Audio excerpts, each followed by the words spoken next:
particular old witch's tale, shared often during my earliest days here on YouTube, was clear. You should not, under any circumstances, buy your first tarot deck for yourself. It must be purchased for you, given freely to you, or stolen by or for you, but you should never buy it. If you do, the deck will not work for you, or it will bring you negative energy, even bad luck. This warning came much too late for me, as I had already purchased my first and only tarot deck nearly 40 years before. This old wives' tale is merely a superstition. It's possibly calling back to an earlier time when tarot decks were not published as often as they are now, so decks were rarer, harder to come by, and one of the ways to receive a tarot deck in those days was to inherit one or have one passed on to you by someone who was no longer using it. So these circumstances sort of gave rise to the idea that they were treasures, that they somehow held greater power than maybe they're thought to hold today by some people, because they were rare, because they stood the test of time, especially if somebody had used it for most of their lives and then they had it when they passed on and someone else was able to obtain it. It seemed to have that allure of being something very, very powerful, very knowledgeable. Today, there are more decks than we could ever have imagined there would be. That day back in 2011 when I first joined YouTube, people had more than one deck, but nothing like they have today. And there are just more and more decks every day being published in just about every kind of theme imaginable, any kind of genre, any kind of art form that you can imagine. It has been published probably in a tarot deck, or it will be soon. So it is maybe not so uncommon to receive a tarot deck as a gift, but most of us have developed our own ideas of what we like to see in a tarot deck because of the vast amount of decks available. We're able to tune into what it is we really like and see what it is we don't like. That's one of the best parts about watching the walkthroughs to me here on YouTube. I always, if I can, I search for a walkthrough or two of a deck that I think I might be interested in buying, so I can really see what the cards are like, so I can get some feedback maybe from the person who owns the deck, etc. That's very helpful to me now, because I don't want just every deck there is. I just want the ones that work for me. Okay. Now, my friends and family, and probably your friends and family, if they know that you read tarot, love this. They love it. They love the idea that there's something that I really cherish, my tarot decks. They know how much my tarot decks mean to me, and tarot decks are readily available now, so it's easier to purchase a deck for somebody as a gift. And that's what happens to me a lot, especially from my family. They really want to give me, and some of my friends have really wanted to give me tarot decks. They think, oh, that's a great gift for her. She loves tarot. Well, it could be. It really could be. And somewhat to ensure that maybe it would be, I had a wish list on Amazon where I had, listed some of the decks I'd be interested in buying. And my family did look at those decks, to see, if they wanted to purchase one. They would sometimes purchase from my wish list, which worked out very well. But I sort of stopped doing that. Sort of stopped having a wish list, at least for time. I just got out of the habit, perhaps, or gave up the desire. I like surprises, okay? And so I closed my wish list, but the tarot decks still came. The tarot decks still came. And that's what this video is about, because the last 3 tarot decks that I received as gifts were a complete surprise to me. I didn't have them of course I didn't have them on a wish list. And they were given to me for different reasons, which I'm going to explain to you. So what I want to talk to you about in this video today is, what do you do with a tarot deck that you did not choose for yourself? Now, some people would just, get rid of it. If they didn't know it, they would get rid of it, re-gift it to somebody. But no, I like to give tarot decks a chance because I own quite a few decks that I wasn't that keen on. Wasn't that warmed up to and in the beginning. But after I started using them more and more, I really discovered some of the great strengths that some of these decks have for me and for some of my readings. So I like to give every deck that I have in my possession an opportunity to work for me. And that's what this video today is about.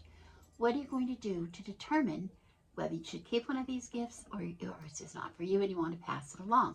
I have 3 different decks I want to share, and I'm going to show you 3 different ways that I'm going to determine if it's something that I might want to keep and use. The first deck that I want to share with you is a deck I received for Christmas this year from my daughter, and it is called Cats Rule the Earth Tarot.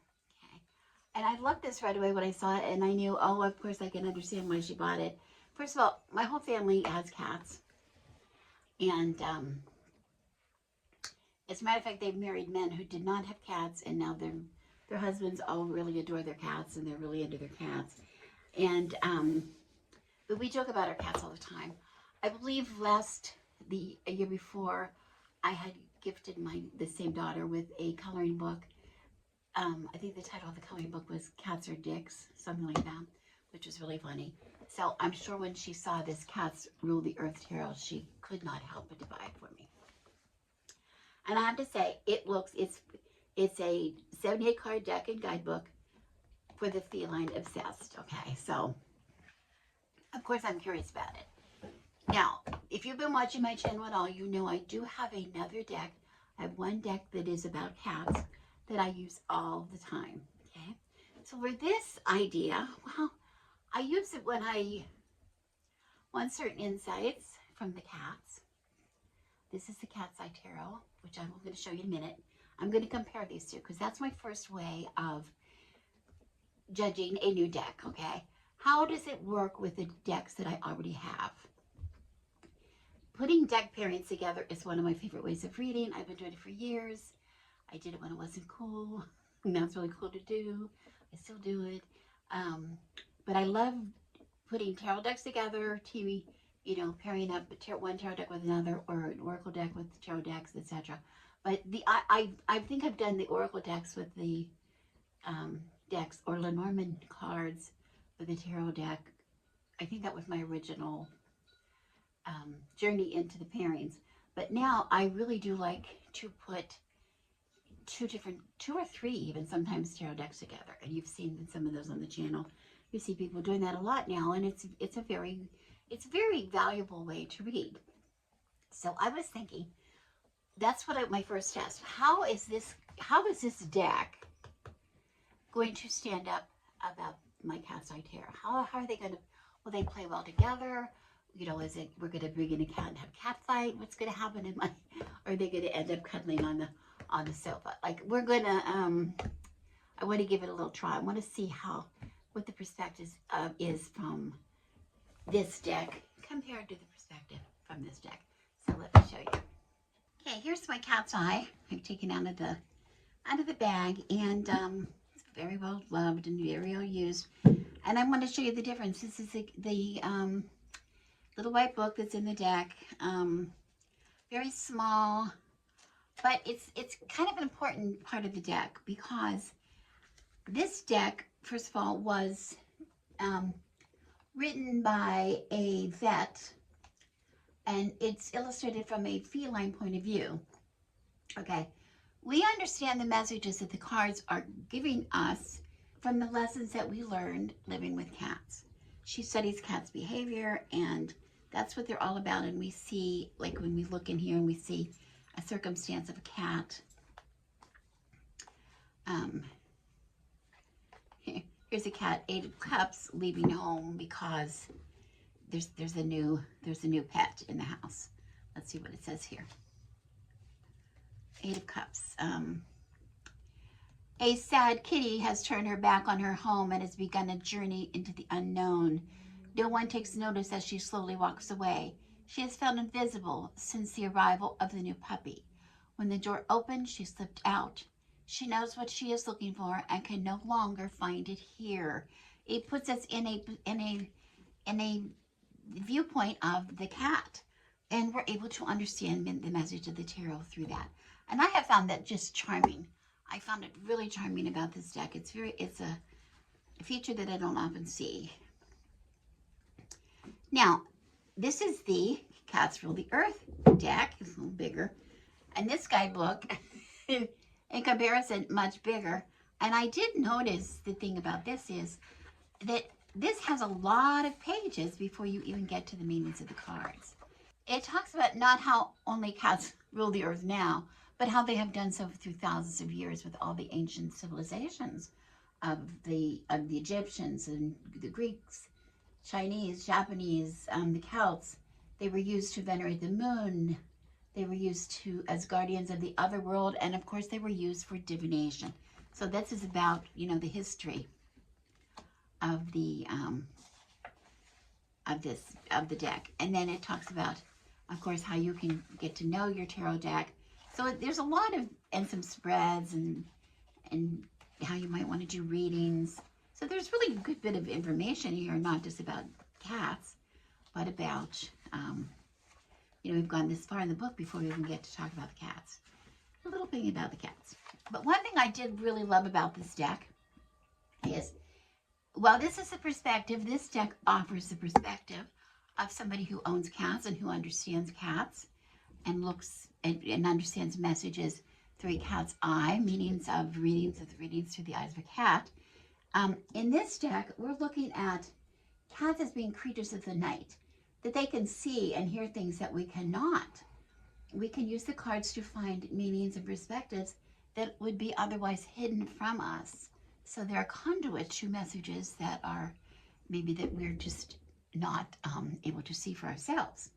But here I have, hope you can see that, I have the Seven of Swords in the position of the past. I have the Strength card in the present as the current, perhaps, situation. And then maybe we have in the future the possible outcome in the Five of Cups. Okay, so this is what I want to say for sure, that when I'm examining these cards to make a decision on how I'm going to use them, the books are really important to me, and I might have neglected to say that, because that is where I see what the intention of the deck was for. Whether or not I'm going to choose to use the deck, the booklet in the future is questionable. I don't normally need to, but sometimes, in some cases, I do keep that book handy because the perspective of the author is really, really important, usually with the meanings of the cards. Okay, but here I have the Seven of Swords, which, it's one of my favorite, actually. One of my favorite Seven of Swords, actually, it's a cat. If you have a cat, this cat is up against a wall and he's spraying the wall, which cats will do. And the thing is, we usually think of the Seven of Swords as someone sneaking away, maybe trying to get away with something.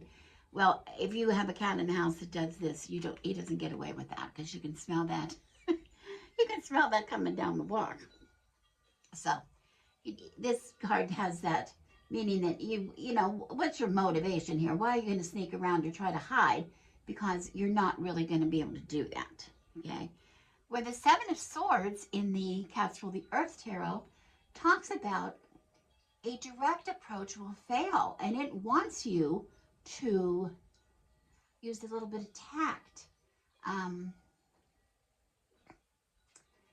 little bit of tact when you're approaching the situation. Be a little more, not so direct. Back off a little bit. Where this is, he doesn't think he's being direct, but this is very direct. But in this card, in this deck, you're encouraged to not be direct, of course. Okay. Okay.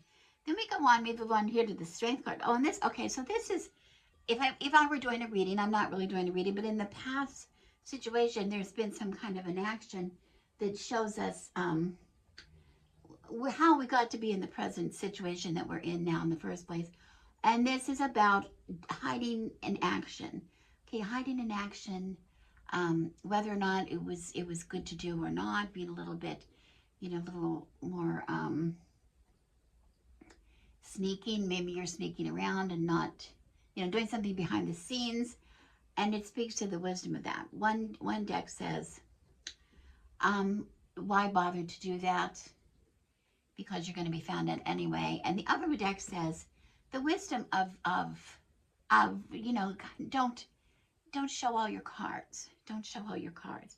Don't show everybody your motivations for everything. Just sort of be discreet, a little bit discreet in your actions. Okay. Where this cat is really not being that discreet at all. Okay. Then we get to the current situation. It could be a problem or whatever, but here we have strength. We have the strength card. And of course, in the Cat's Eye Tarot, the strength card talks about how there has to be compassion and patience to achieve what you want. It doesn't just come automatically. You have to kind of wait for it.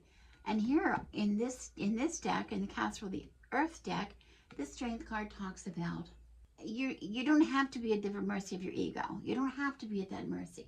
You don't have to worry about being selfish. It's not being selfish to try to go after what you want. And then finally we have here the maybe possible outcome. We see something is being lost. The Five of Cups. There's something that's going to be changed. Okay, there's something that has to be changed. And here in the Five of Cups here with the cat, we see, I don't know if you can see it in this picture very well or not, but every choice that you make, it talks about every choice that you make involves risk and change and can bring about a feeling of loss. Yes, cats, if you've ever had experience, and I've had many experiences where feral cats have brought kittens to show me. They knew that it was time for someone else to take care of the kittens. They could no longer do, and sometimes they were presented, sometimes they were just left.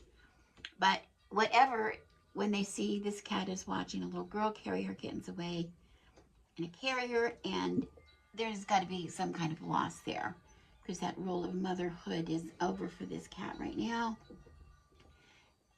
It's, understandably going to have some loss. The Five of Cups in the Cat's Eye, the Earth, is how important these lessons are before you learn. We love the visual of a cat knocking things down. And I love that so much about this deck, because the cat is actually knocking that glass of wine over, which is exactly what cats love to do. To see how it comes. It should be a lesson learned. I think the lesson that cats learn about that is how fun it is to watch things spill. Because they're always knocking things off the counter, knocking things off the table, or trying to, things hitting the floor is a lot of fun. Okay. But there's lessons to be learned in our actions. Okay. So, but always a sense of loss, because here the kitten has lost her babies. Here the cat has lost what might be tasting cup of wine. Hopefully the cat is not going to drink the wine, but you never know. Okay, so I think they play nicely. I think these might play very nicely together. I'm going to have to do some readings with them to see for sure. But one thing is for sure about this deck is, yes, it's a keeper for me. I really am enjoying it. I love the lessons in it. And I love the fact that it is bringing me something that I might not be seeing. That they, energies that are maybe sort of hidden to me, rather than being so caught up. Sometimes I get very caught up in this life of these cats, and this is more, it's more generic, but it's a good reading, and it's a good reading. I think this deck would play really well with a lot of the other decks that I have too. So I'm going to do some time and experiment using this deck with a lot of other decks, and maybe I will film some of those for you if I find a good pairing. But I definitely like the viewpoint of this deck. The next deck is another gift deck I received for a Christmas gift this year from a family member, and I was really surprised by this deck. I didn't know it existed. I should have, but I haven't really seen other people use it. I'm sure they have.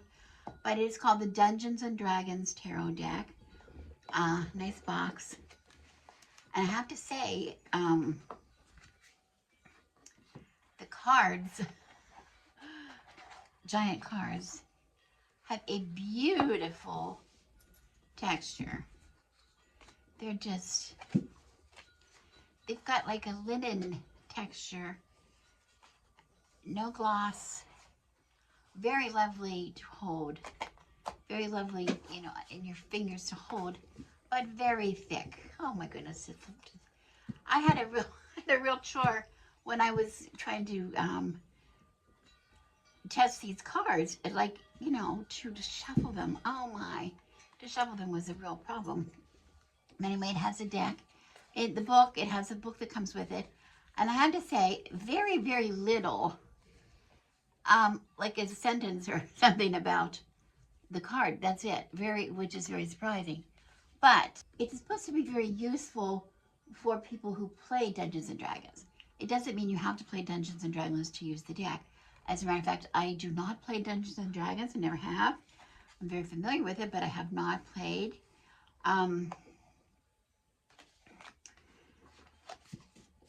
But I can see where this might be useful to somebody who does play. But one thing I found, so right away I would say, well, do I really want the deck? I like the artwork. You know, the artwork is, some of the artwork is really lovely.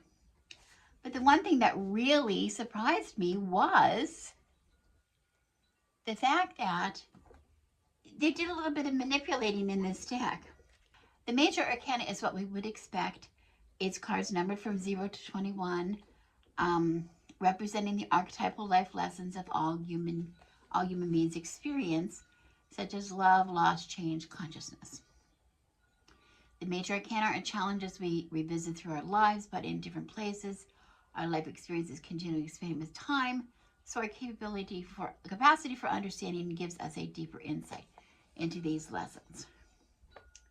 So, our capacity for understanding gives us a deeper insight into these lessons. All well and good. But what surprised me the most was they have changed the suits that we normally see in a tarot deck from, that we see wands, swords, cups, pentacles, okay, to abilities that show up within the Dungeons and Dragons game.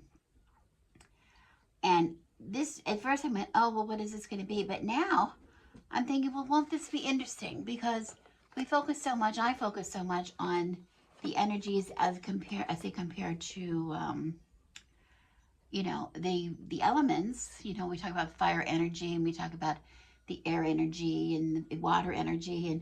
But in here, we're talking about completely different energies as abilities that we have within us, rather than there being external abilities that we see with the elements. Here is calling upon abilities within ourselves in order to understand a situation. Oh, that got my attention. That got my attention. Okay, so instead of wands, swords, cups, and pentacles, we have strength. And I'll read them from here so you see what I'm talking about. Strength, which signifies your physical ability to move and change your environment. It is also your passion, creativity, and resolve and heart. These cards show seekers, rather than querents, that they need to take action and focus on their inner strength to bring about change in the world. Well, I like that, don't I? Okay, because we don't think, well, is it really within our power to change things? Well, this deck says yes. The message is coming from here says yes, and how we might be able to do that. The second suit ability within this deck is the ability of intelligence, which represents how the power of the intellect can shape our world. These cards show seekers how they can use their thoughts to shape their attitude and their reality. Rarely do we see the world as it is without our mind creating a story about it. Well, isn't that true? We put our own spin on things anyway. So this is pretty good. How use that for good, you know, use that power for good. Okay. The third ability that we have is wisdom, the ability, which wisdom represents not only your external perception, but also your capacity to look into your eternal world and see all the subtleties within yourself. These cards tell seekers to turn within and listen to the nonverbal language of the heart and the body in order to gain access to the wisdom of insight and intuition. Okay, that's very good. And finally, we have charisma, which denotes a person's confidence, eloquence, and their ability to influence the material world with their energy. These cards show seekers that a flowering of their inner beauty and power is taking place, or that they have an opportunity to grow their self-esteem and expand their capacity for fun and joy. Okay, now that is really that really has my curiosity. That really has my curiosity, because I have not approached, we all talk about, the strength card, and we talk about, the power of our own intuition, and we, two tarot readers will read the same spread, the same layout, completely different sometimes, and we accept that. But this takes it a little step further and tells us how, when we're seeking the answer to a question, or the advice for solving a problem or obtaining something you want, this is turning that reading back into yourself and having you use these abilities within ourselves to help find our own way, which I really love that a lot. And I've seen very clearly how the game of Dungeons and Dragons has, lasted through all these years. The 5 card spread. The first card here is asking us to, this is the card of the current situation or problem or whatever the objective is here. And then we have cards 2 and 3 shows what is working behind the scenes, and 2 is what's working behind the scenes in the psyche, which is rooted in the past. Something must be brought to light from that path to be used or released, and that's usually what we say about the past cards anyway. Here the 3 card, number 3, is the conscious, which represents things that you need to focus on as you resolve your quest. So that's where your focus card should be here. And then we have the boon or bogey. Number 4, it something to either develop or let go of so you can advance your quest. So it's almost like something like, oh, I don't want that to happen. What can I do to make sure it happens, to help it happens, or, And then we have the quest end, the resolution of the answer, or shows what is needed to resolve the problem fully. This is representing the current situation. 10 of Wisdom, uniting the head and the heart, relating to others and your environment in emotional balance. Now this here is just something that you can use within the game if you're going to play this in conjunction with the game. So just to read, we don't use that. So it's just like combining the head and the heart. What you think and what you know to be true or feel to be true, and what you think to be true. And that's relating to yourself, to keep yourself in balance with other people, or get in balance in your emotions. That's something. So this is about that. Would be about that. The second card would be in the unconscious. And I have the 5 of Strength. Getting rid of competition. Some kind of competition has gotten me to where I'm going today, and I'm sort of like, I need to get past that. I need to leave that behind and get past it, and really being focused to just staying in the moment. Okay, that's where I'm coming from here. And then in the conscious, the 5 of Wisdom, which is keeping a bright look and not letting past pain affect your interpretation. So I have to consciously do that, and this is really rooted deep in my psyche. So, and boy, isn't that the case. I'm always reliving things in the past. I'm always letting things in the past get me out of balance. And I can't do that. I have to stay in the present, be focused here, leave that what's in the past behind, and keep in my sights where I want to go, and not letting any past pain affect me, okay? Or affect this interpretation of this card. So I really like that a lot, okay? And then I have, for the boon, I have the Ace of Intelligence. The Ace of Intelligence, can you see that card?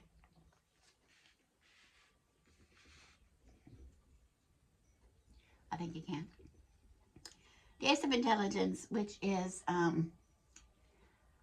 it's finding your inner wizard, using your genius to discover new ideas and have breakthroughs. Don't worry about what has happened in the past. Okay, keep an eye out and look, use your own wisdom. And boy, do I have a wisdom. I'm a crone. If I don't get a wisdom medicine crone, I'm never going to have it. So I need to look into that and to discover what to do with it and which way I should go. We'll go ahead and just take the wisdom from past experiences and don't live in the past or look backwards. And now I have the possible outcome, and I have the Eight of Charisma. Eight of Charisma here, which is simply, you know, taking the time to do things properly. Paying attention to do simple things well. Slow and steady. There's no race. Just keep going the way I'm going, the way my heart and head tell me to go, and I'll get there when I get there. That's all that's important. So that's kind of interesting. So do I like this? Do I like this idea? I would find this deck really helpful if I wanted a quick answer, because it does give you such brief messages. So if I wanted to use this deck alone, I would probably, you know, do something quickly. I would probably choose topics that are less specific, like just general, like why am I feeling out of sorts? If you saw my last video, you saw that I was falling off the wheel. What was the matter with me? That I thought I was falling off the wheel. This gives me a quick answer for that. Other than that, this might be useful to use as an additional, adding additional card from this deck, 1 or 2 cards, when I'm doing a reading with another deck. And again, just like with that first deck, the Cats Rule the Earth deck, I'm going to give this a chance. Look at with some of my other decks, which ones might work really well with this. And I'm thinking this might work really well with something like my, I don't know, the Druid Craft perhaps, or I don't know. I'm going to have to check it out and see what I think. But maybe try it with some of those decks and see if that is something that is interesting to me. Okay, this deck I was gifted by my son-in-law. This is Diablo the Sanctuary. It is produced by by Blizzard Entertainment. My son-in-law works for them, and he thought, oh, she should have this deck. She might like the deck. So he gave the deck to me, which I found very sweet. I was very moved that he did. But I hadn't done anything with it, because one of the reasons I hadn't done anything with it is, I don't know if you can see, but it is, first of all, it's so huge. It's very huge. There's the book. The cards are so dark. I don't mean dark, like dark. I mean, the illustrations on them are so dark. I think they're hard to see. I don't know if you can see them or not. I was worried about them showing up on my camera, to be honest. The other thing, I wasn't sure how this would read for somebody who doesn't play the game. Now, I am a fan of Dawn Michelle, and Dawn Michelle has shown this. Other people have shown it too, but she particularly likes this deck a lot. She did a video, a couple videos, I think, talking about this deck. And but she also plays the game. She and her husband play Diablo, the game. So I was thinking, well, maybe it's just because of her playing the game, but she assures people that she thinks it's a good deck for people that do not play the game. So I thought, okay, I'll give it a try.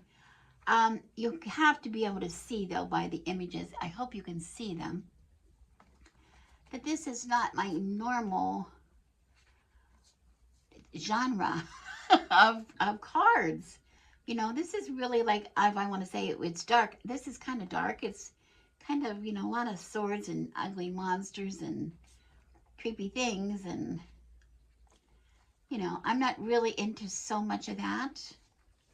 But yet some of the images are kind of curious to me. I mean, they're the Two of Cups, particularly. Look at the Two of Cups. Now these are characters, and she's very clear in her video who they're supposed to, who some of these represent. And I think when I'm going to really use it as a, I'm trying to find this one. Two of Cups, what does it say? This is, it talks about here, kindred spirits or connection. There's a moment when you catch someone's eye and just know that there's something there to explore. Maybe it is fleeting romance, lasting love, or lifelong friendship. While it is too soon to tell where the connection will lead, there is potential. The strong attraction might inspire fear, but it is worth the risk. So, interesting. It's just interesting, I'm going to say. But again, I don't know for myself what use this is going to be for me. Somebody who does not really read this type of deck. Other than that, I have to say, people who make tarot cards, look at this. Look at the size of this deck. It's as big as my hand. And I'm trying so hard to be able to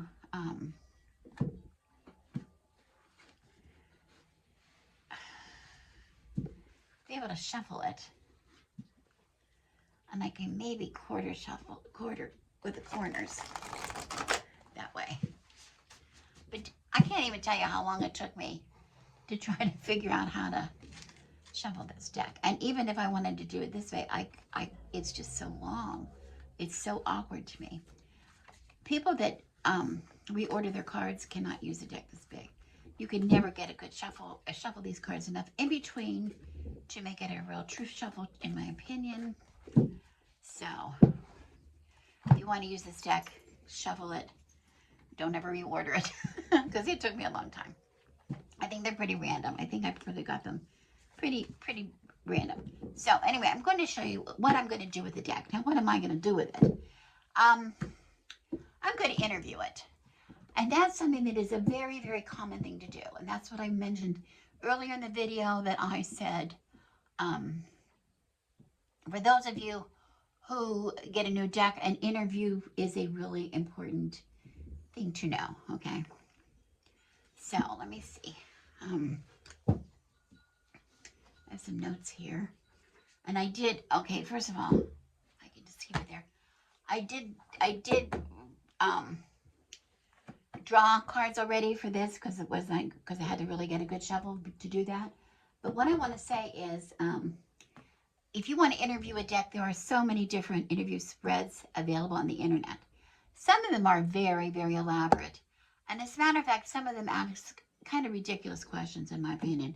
Like, for once, I don't want to know what a deck thinks about me, which I have seen on quite a few,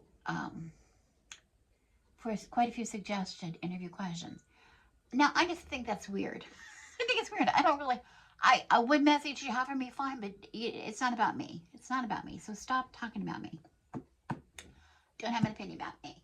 But really, an interview in a deck makes sense, doesn't it? Because we go to decks and we trust that the deck is going to give us the answer to the questions that we're asking. So why can we not ask the deck what its strengths are, what its weaknesses are? You know, what can it, what can it do for us? I'm going to hire you. Should I hire you give you this job or not? Helping me with my divination. Why should I hire you? Why should I select you? Okay. So this is what we're doing. And I'm going to just give you this. This interview has 6 very specific questions. Very simple. I'm going to tell you this exercise is really important, because I want to say what I'm going to tell you is each of these cards I have, I will tell you what it says in the book. As you can see, there's a very small thing that we see in the book. And what do you do with that? How do you answer something like that? It doesn't really tell you much more. So I want to show you my process and how I use these comments, the meanings behind these cards, to answer the question that I'm asking each card. And I will show you that. Okay, my first question, just stay with me here. My first question is, tell me about yourself. What is your most important characteristic? And that is the deck I'm asking. And the deck tells me its most important characteristic is the 2 of Wands. It's the 2 of Wands. So I'm going to look in the book and I'm going to see the 2 of Wands.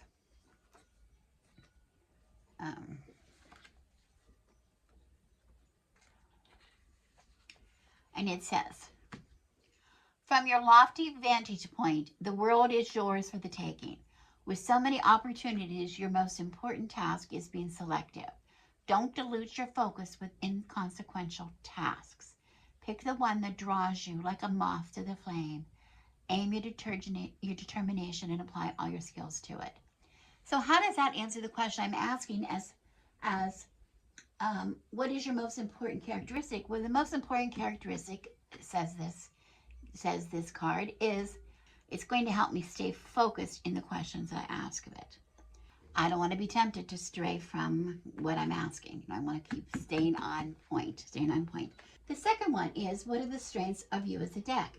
And I pulled the 9 of Wands, so I'm in Wands here. So it's giving me a lot of fire energy right there, right?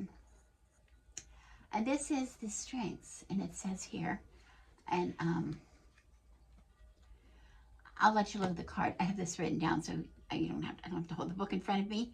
But the 9 of Wands says, you are worn out and wish the crisis was over, but you must hold on a little longer. The external battle rages, as does an internal one. You have the resilience to continue, but wonder if it is worth it. Your faith is being tested. Stand fast and know that you can and should do this. So this is like, don't give up. If you're looking for an answer within this deck, do not give up. Okay? These might not seem clear right now, but just stick with me. Stick with me, and I'm going to tell you the answers. Okay? Trust that I'm going to be there to give you the answers. Trust that I'm going to be able to find the answers you seek, and I'm not going to let you be distracted. So we have that so far, right? That's pretty good. That seems pretty good. It's a good, powerful deck, and power is for me. Okay, what are your limits as a deck? What are your limits as a deck? And this was interesting. I got the Hanged Man. Stop everything for now. Action will not solve the problem or improve the situation. You are attached to the outcome and likely to the process. Detach from these expectations. Sacrifice your methods on the altar of enlightenment. Calmly wait for revelations as you consider the world from different points of view. So this is reminding me that it is the different points of view that are of value to me. Sometimes my tried and true cat decks, or my tried and true Wildwood Tarot, or my tried and true Force and the Enchantment, or any of these ones that I love so much, are not going to give me the answers I speak, okay, that I'm seeking. Sometimes I have to consider a different point of view. And this deck is certainly going to give me a different point of view. I can see that right now. Very strong. It's not going to come softly like the kittens. It's not going to come softly as the kittens. It's not going to come lovingly, perhaps, as some of my ancestor decks I work with my ancestors. This is different. This is a different kind of power in the read. Okay, what are you here to teach me? And I have the High Priestess. And I want to say, in all of the decks, images in this deck, some of them are kind of horrifying to me. She's really beautiful to me for some reason. I find her very beautiful in a very simple way. But anyway, the High Priestess here talks about, you stand at the doors of the temple facing an initiation. You will be given little information. You must weave your way through dangers and challenges. If successful, you will find not only your desire, but also an unexpected gift. Navigate the labyrinth by quelling your thoughts.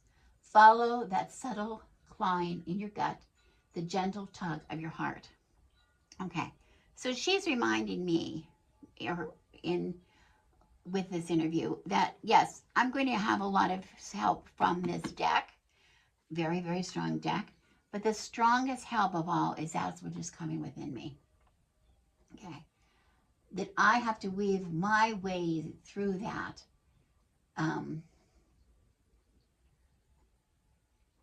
By quieting the thoughts that do not apply and just listening to what is in my heart and following what's in my heart. Okay, so very powerful card, very powerful. Okay. Number 5, how can I best learn and collaborate with you? And oh, this was interesting because look, I got the King of Pentacles. The King of Pentacles. This card represents someone who's a good provider, either taking excellent care of their own life or the lives of others. They're generous. They are prosperous with an ability to generate more wealth, creating more means. They have more to share, which they generously and joyfully do. They have authority and power and will use it to help others find the same security and abundance. This is somebody who has the ability to help you find what you need, and feel secure in it. Feel secure in this. This deck is going to be something that has a lot of power. The deck is a good provider. It's going to do good for me all the time. It's going to be share its ability to give me more answers maybe than I'm even seeking. So I need to trust that and feel secure in that and trust in that. And I kind of think that's a very interesting card. And finally, what is the potential outcome of our working relationship? Oh, wasn't this lovely? I got the star. I got the star. A kindly star shines on you just when you need it most. Its gentle light renews your faith. Simply accept the gift that is offered. When you are lost, it serves as your best guide, leading you to the right path. Your wounds, physical and emotional, are healed, leaving you filled with renewed hope. How interesting that is, because just if you watch my last video, I was talking about the star. I was talking about how the star is not the gift. That's not the prize. The star is there to show you what you need to see. It shows you which direction that you should be going. It leads you to the path that you should be following.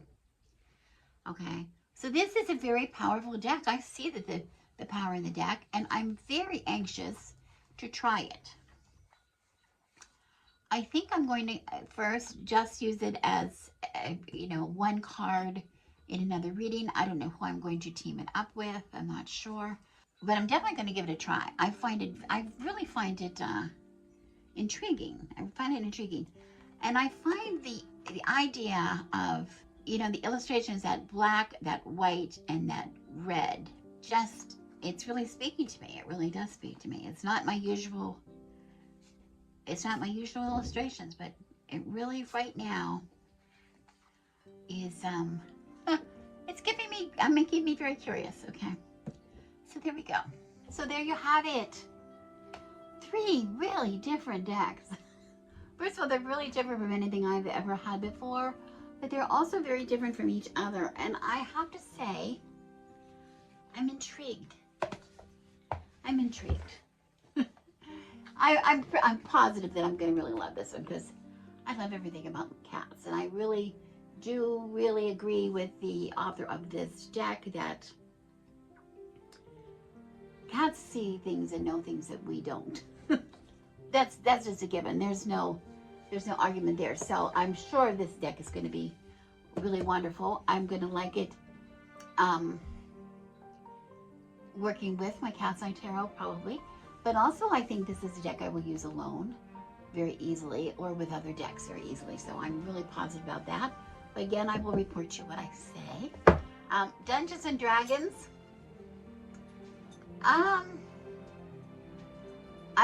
I'm probably most intrigued by this one because it is just, especially with the renaming of the suits in the minor arcana, I'm really curious about how I can use my own gifts of wisdom, strength, intelligence, and charisma to find my own answers within the tarot.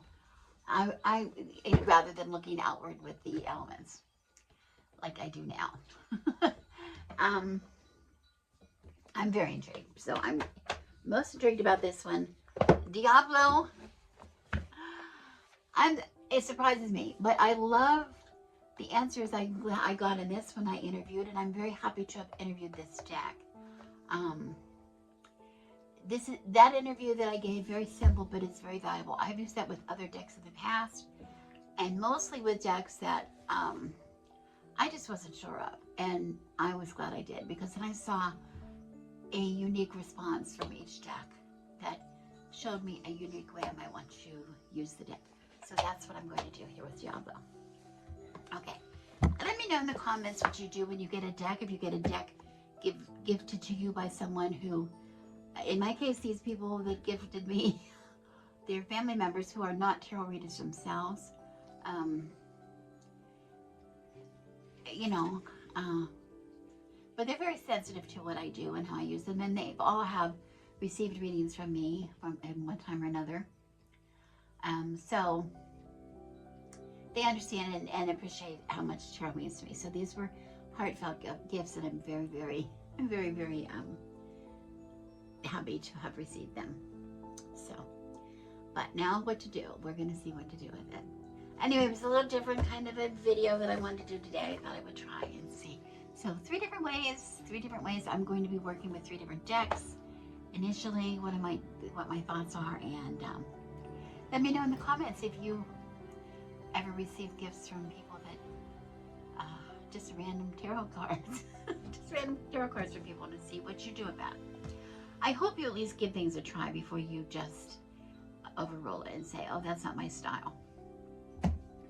Because you didn't buy it. You know, I would not buy a deck probably that looked like that, or probably would not even buy a deck that looked like this. I probably wouldn't buy it, but I'm happy to have it. I think I'm going to be really grateful that I do have it. So that's what I'm going to find out. Okay, so much. Thank you so much for watching. As always, I am Rebecca, and I wish you blessings.